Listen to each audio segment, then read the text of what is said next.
Hello guys, আসসালামু আলাইকুম। আপনারা কেমন আছেন?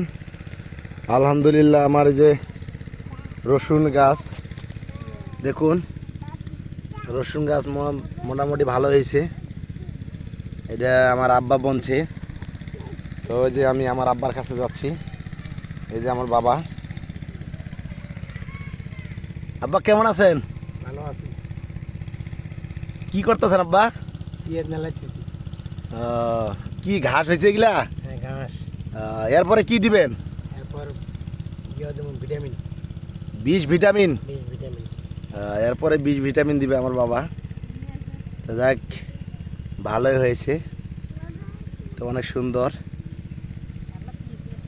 তো আমি এর ফাঁকে ফাঁকে এই যে দেখেন আলু উঠাচ্ছি।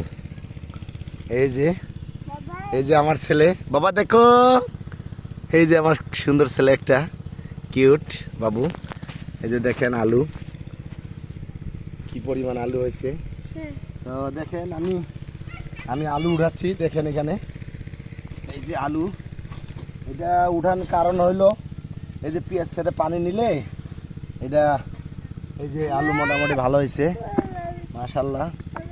তো এই যে দেখুন আলু মোটামুটি ভালো হয়েছে আল্লাহর রহমতে।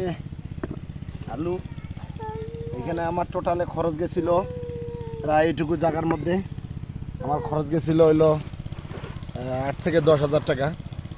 তো আপনারা দোয়া করবেন আলহামদুলিল্লাহ যেন এই আলু দিয়ে আমি ইনশাল্লাহ যেন সফলতা লাভ করতে পারি। আপনারা সবাই দোয়া করবেন। আসসালামু আলাইকুম।